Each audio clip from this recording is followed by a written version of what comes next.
Hello, brothers and sisters. Welcome to my fitness.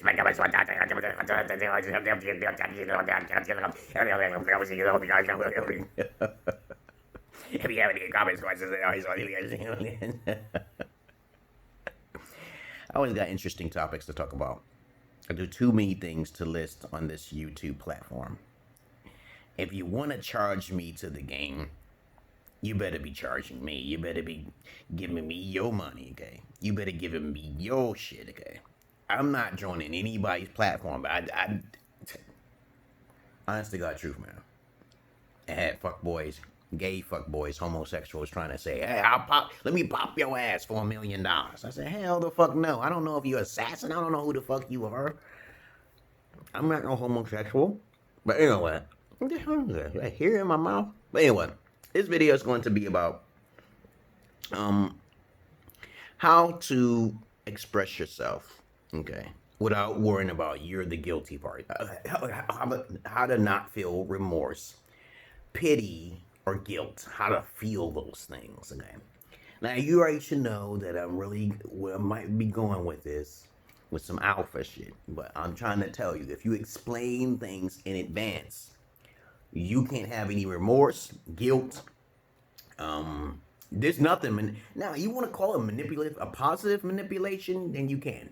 It's like manipulating animals to be fed, okay? You know, it's like manipulating the car when you drive, okay? But of course, that's the positive attribute.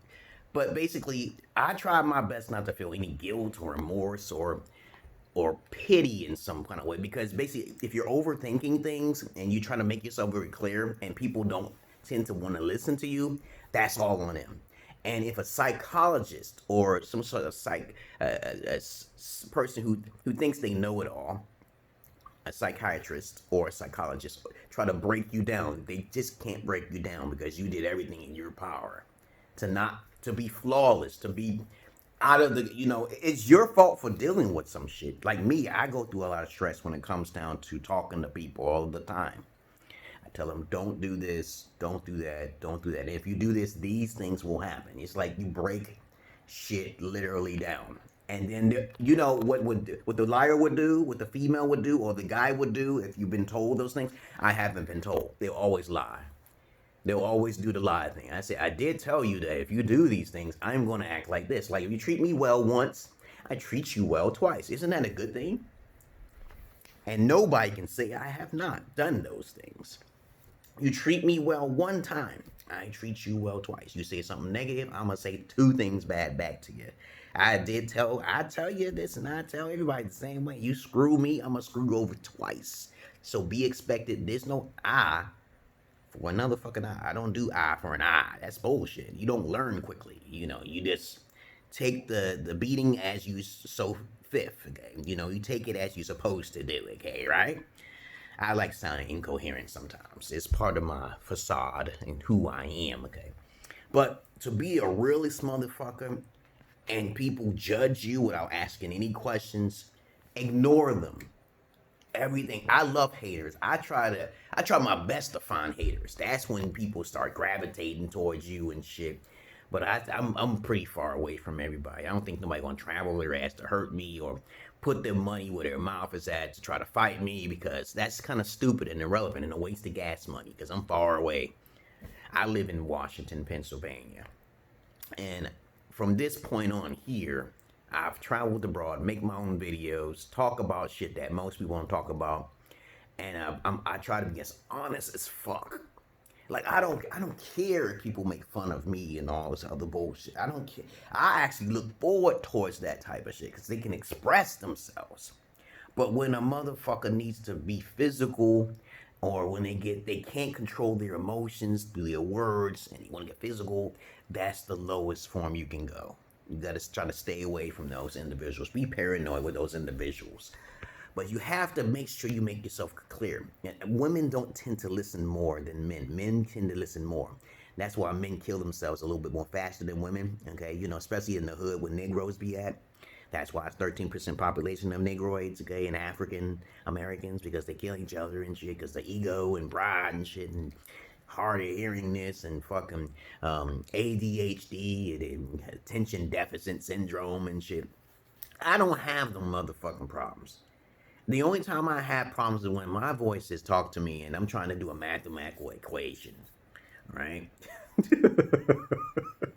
Trying to do a mathematical equation, I can't concentrate. But lucky for me, it doesn't affect my dick down there, okay? My head down there. My head and they work on two different departments. My dick can smell a virgin pussy a mile away. My dick can smell a fucking female who's innocent and have not been out there with the crew out there and shit and run a train on and shit. But it's very important, and I didn't get off the subject here, to make yourself very clear from the beginning. It doesn't make you a psychopath. It doesn't make you a bad person. If you make yourself clear from the jump, very important. As within a week's time, you can understand someone's life. You can. Yes, you can, unless they're a liar. But that's why, if you, to refrain from doing something to a liar, you have to put things in place before they trap you. You know, like I usually say to people who like to hold secrets until I find out later, I'll usually say, do you have anything that can affect me in general in the future that we may not be compatible? Because if it pops up that you got a boyfriend or some shit like that, I am not responsible for my actions. I did tell you. And the courts hear this and say, the courts will ask that. Basically, you don't even involve the courts. The courts are very biased. Okay, they don't even involve the courts. The courts use psychology for their own benefit. They're extortionists. They only want money and they only want to create chaos to make money. That's what the courts is for. So you got to handle that shit before it gets there, because 9 times out of 10 is usually you're gonna run into the court with the fake rape and all of the false allegations and some shit, you know. But don't worry about that. Make yourself very clear from the jump and stay out of fucking trouble. You don't want to have no remorse. You don't want to have no pity, regrets. You make yourself clear from the jump. That is my point.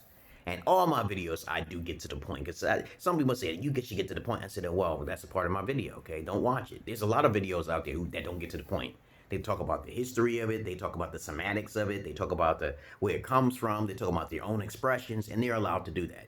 So I don't really pay attention to most people when it comes to my YouTube videos. You know, I don't care about them motherfuckers. Most of you idiots are idiots. Technically, you are, okay? And I can prove it, too. But other than that, that's the moral of what I'm saying here. So this video is going to be called How to Have No Regrets, No Remorse. Now, to have remorse is something you did in pity for yourself, okay? You did something wrong. I don't have none of that shit. Because the last time I felt that I had pity or remorse is when I stepped on the motherfucking bug by accident. And also I killed my first kitten. I had a cat named Champ. And when I was playing around, my mom said, be careful, the cat is fragile. I should have known that I sat on the cat. I think I sat on it by accident. I think I laid on it by accident in a certain way. I don't remember, but then on one day it started walking strange and shit, because it was a kitten. It was a very baby kitten, and I felt so much sadness. And from that point on, I learned something about life. Life is fucking fragile, okay? And when I lost my kitten, my first baby, okay, I said, I cannot have any more remorse anymore. I have to be careful not to try to step on something by accident. But I don't go outside like that, too paranoid. That's like super paranoid. You're going to kill some sort of bug as you're walking, or you swat a bug and you might kill it. But try not to have those pity and remorseful things. You got to think ahead. It's called being paranoid. You want to make sure you make yourself clear enough so when the person can fear you enough to not to do it. But once they step over that line, you gotta give him the wham bam. Okay, you gotta do it outside the court before he reaches there. Okay, now OJ, he probably had something set up before he got his wife killed and shit. But you know, the cracker will always try to attack somebody even though there's no evidence. Okay, you know, that's how most white people are like that. Oh, they feel the same way, just like us niggas do. They wear their heart on their sleeve. We got too much media and publicity, and they just run amok and say, hey, we need to get that nigga. But of course, you ain't gonna hurt themselves, because there's more crackers out there and Milanos out there than niggas, okay? But niggas are worth $2 trillion. Think about that. But I digress here. So that's all I wanted to say about having none of those things that I just mentioned earlier. And y'all have a nice day, okay? Under 10 minutes. That's very good. Subscribe to my Patreon. $3 a month is new content on my Patreon. Peace.